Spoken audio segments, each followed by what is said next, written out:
നമസ്കാരം. പ്രവാസി മലയാളി പ്ലസിലേക്ക് സ്വാഗതം. ലോകരാജ്യങ്ങൾക്കിടയിൽ ഇന്ത്യയുടെ പദവി കൂടുതൽ ഉയരുന്ന വർഷമാണ് 2025. പ്രധാന നേതാക്കൾ ഇന്ത്യയിലേക്ക് വരുന്നതിനു പുറമെ ഇന്ത്യൻ പ്രതിനിധികൾ വിദേശ രാജ്യങ്ങൾ സന്ദർശിച്ച് സഹകരണം കൂടുതൽ ശക്തമാക്കാനുള്ള നീക്കങ്ങളും ആലോചനയിൽ ഉണ്ട്. ഗൾഫ് രാജ്യങ്ങളെയാണ് ഇന്ത്യ കൂടുതൽ ഫോക്കസ് ചെയ്യുന്നതും. ഗൾഫ് മേഖലയിലെ ഏത് വിഷയത്തിലും ഞൊടിയിടയിൽ പരിഹാരം കാണാൻ ഇന്ത്യക്ക് സാധിക്കാറുമുണ്ട്. വധശിക്ഷയ്ക്ക് വിധിക്കപ്പെട്ട മുൻ നാവിക സേനാംഗങ്ങളെ ഖത്തറിൽ നിന്ന് രക്ഷിച്ചത് ഇതിന് ഉദാഹരണം തന്നെയാണ്. ഇനി ഖത്തർ അമീർ ഇന്ത്യ സന്ദർശിക്കാൻ പോകുന്നു എന്നതാണ് ഏറ്റവും പുതിയ വിവരം. ഫെബ്രുവരി 18 രാഷ്ട്രപതി ഭവന്റെ അങ്കണത്തിൽ ഖത്തർ അമീറിന് ആചാരപരമായ സ്വീകരണമാണ് നൽകുന്നത്. അമീർ പ്രസിഡന്റ് ദ്രൗപദി മുർമുവുമായി ചർച്ച നടത്തും. അദ്ദേഹത്തിന്റെ ബഹുമാനാർത്ഥം ഒരു വിരുന്ന് സംഘടിപ്പിക്കുന്നുണ്ട്. ഉഭയകക്ഷി ബന്ധത്തിന്റെ വിവിധ വശങ്ങൾ ഉൾപ്പെടുത്തി അമീർ പ്രധാനമന്ത്രി നരേന്ദ്രമോദിയുമായി ചർച്ച നടത്തും. ഖത്തർ അമീർ Sheikh Tamim bin Hamad Al താനി ഇന്ത്യ സന്ദർശിക്കാനിരിക്കെയാണ് ഖത്തർ പൗരന്മാർക്ക് ഇന്ത്യ സന്ദർശിക്കാൻ വിസ സൗകര്യം ആരംഭിച്ചതായി ഖത്തറിലെ ഇന്ത്യൻ എംബസി അറിയിച്ചിട്ടുള്ളത്. തീരുമാനം ഉടനടി പ്രാബല്യത്തിൽ വരുമെന്നും ഇന്ത്യൻ എംബസി സോഷ്യൽ മീഡിയയിൽ പങ്കുവച്ച അറിയിപ്പിലാണ് വ്യക്തമാക്കിയിരിക്കുന്നത്. ഖത്തർ പൗരന്മാർക്ക് നിലവിൽ അനുവദിക്കുന്ന പേപ്പർ വിസ സേവനങ്ങൾ തുടർന്നും ലഭിക്കുകയും ചെയ്യും. ഖത്തർ അമീർ Sheikh Tamim bin Hamad Al താനി ഇന്ന് ഇന്ത്യ സന്ദർശിക്കാനിരിക്കെയാണ് ഖത്തർ പൗരന്മാരെ ആകർഷിപ്പിക്കുക എന്ന ലക്ഷ്യത്തോടെയുള്ള ഇന്ത്യയുടെ ഈ നടപടി നടപ്പിലാക്കുന്നത്. സമീപ വർഷങ്ങളിൽ വ്യാപാരം, നിക്ഷേപം, ഊർജം, സാങ്കേതികവിദ്യ, സംസ്കാരം, ജനങ്ങൾ തമ്മിലുള്ള ബന്ധം തുടങ്ങിയ എല്ലാ മേഖലകളിൽ ഉൾപ്പെടെ ഒരുപാട് മേഖലകളിൽ ഇരു രാജ്യങ്ങളും തമ്മിലുള്ള ബന്ധം ശക്തമായി തന്നെ തുടരുകയാണ്.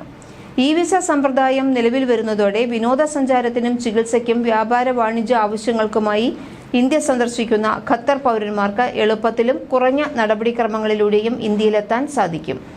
ഇതുവരെ ഉണ്ടായിരുന്ന രീതി അനുസരിച്ച് ഇന്ത്യയിലേക്ക് വിസ ആവശ്യമുള്ള ഖത്തർ പൗരന്മാർ എംബസിയിൽ നേരിട്ടെത്തി വിസയ്ക്ക് അപേക്ഷിക്കേണ്ടതുണ്ട്. പുതിയ സാഹചര്യത്തിൽ ഇന്ത്യ സന്ദർശിക്കാൻ ആഗ്രഹിക്കുന്ന ഖത്തറികൾക്ക് എംബസിയുടെ ഔദ്യോഗിക വെബ്സൈറ്റ് വഴി ഓൺലൈനായി അപേക്ഷിക്കാമെന്നും വിസ അനുവദിക്കുന്നതിനുള്ള നിബന്ധനകൾ വെബ്സൈറ്റിൽ നൽകിയിട്ടുണ്ടെന്നും അറിയിപ്പിൽ പറയുന്നു.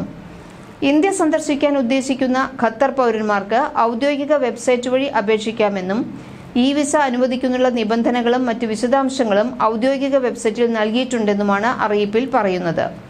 ദ്വിദിന സന്ദർശനത്തിനായി ഖത്തർ അമീർ Sheikh Tamim bin Hamad Al താനി ഇന്നാണ് ഇന്ത്യയിൽ എത്തുന്നത്.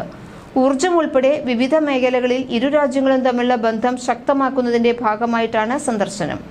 ഇന്ത്യൻ പ്രധാനമന്ത്രി നരേന്ദ്രമോദിയുമായി അദ്ദേഹം ഉഭയകക്ഷി ചർച്ച നടത്തും. നാളെ രാഷ്ട്രപതി ഭവനിൽ ഖത്തർ അമീറിന് സ്വീകരണം നൽകുന്നുണ്ട്.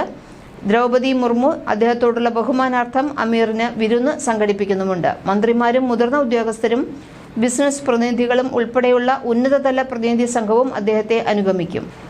ഖത്തർ അമീറിന്റെ രണ്ടാമത്തെ ഇന്ത്യ സന്ദർശനമാണ് ഇത്. 2015 മാർച്ചിലാണ് മുൻപ് അമീർ ഇന്ത്യയിൽ വന്നത്. സമീപ വർഷങ്ങളിൽ വ്യാപാരം, നിക്ഷേപം, ഊർജം, സാങ്കേതികവിദ്യ, സംസ്കാരം എന്നീ മേഖലകളിലെല്ലാം ഇരു രാജ്യങ്ങളും തമ്മിലുള്ള ബന്ധം ശക്തമായി തന്നെയാണ് ഇപ്പോഴും തുടരുന്നത്. ഇന്ത്യ ഇറക്കുമതി ചെയ്യുന്ന മൊത്തം ദ്രവീകൃത പ്രകൃതിവാതകത്തിന്റെ 48% നൽകുന്നത് ഖത്തറാണ്. 2022-23 സാമ്പത്തിക വർഷത്തിൽ ഖത്തറുമായുള്ള ഇന്ത്യയുടെ ഉഭയകക്ഷി വ്യാപാരം ഏകദേശം $18.77 ബില്യൺ ആയിരുന്നു. ഖത്തർ ഊർജ്ജമന്ത്രി സാദ് ഷരീദ അൽ കാബി ഈ മാസം ആദ്യമാണ് ഇന്ത്യ സന്ദർശിച്ചിരുന്നത്. ഇന്ത്യൻ പ്രവാസി സമൂഹത്തിൽ വലിയൊരു വിഭാഗം കഴിയുന്നത് ഖത്തറിലായതിനാൽ ഇരു രാജ്യങ്ങളും തമ്മിലുള്ള ബന്ധം പതിറ്റാണ്ടുകളായി ഏറെ ഊഷ്മളം തന്നെയാണ്. ഖത്തറിൽ ഏകദേശം 8 ലക്ഷത്തോളം ഇന്ത്യക്കാർ ഉണ്ട്. മെഡിക്കൽ, എഞ്ചിനീയറിംഗ്, വിദ്യാഭ്യാസം, ധനകാര്യം, തൊഴിൽ തുടങ്ങിയ വിവിധ മേഖലകളിൽ സംഭാവന ചെയ്യുന്ന ഖത്തറിലെ ഏറ്റവും വലിയ പ്രവാസി സമൂഹം കൂടിയാണ് ഇവർ. കഴിഞ്ഞ സാമ്പത്തിക വർഷത്തിൽ ഇന്ത്യയും ഖത്തറും തമ്മിലുള്ള ഉഭയകക്ഷി വ്യാപാരം $14 ബില്യൺ ആയിരുന്നു. ഇന്ത്യയിൽ ഖത്തറി നിക്ഷേപങ്ങളിൽ വർധനവുണ്ടായിട്ടുണ്ട്. നിലവിൽ ഇന്ത്യയിൽ ഖത്തറിന്റെ FDI ഏകദേശം $1.5 ബില്യൺ ആണ്. സമ്പദ് വ്യവസ്ഥയുടെ വിവിധ മേഖലകളിലായി ഏകദേശം 20,000 ഇന്ത്യൻ ഉടമസ്ഥതയിലുള്ള SMEകൾ ഖത്തറിൽ പ്രവർത്തിക്കുന്നുണ്ട്.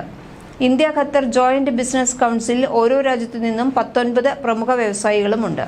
കൂടുതൽ പ്രവാസി വാർത്തകൾക്ക് ഈ ചാനൽ സബ്സ്ക്രൈബ് ചെയ്യും.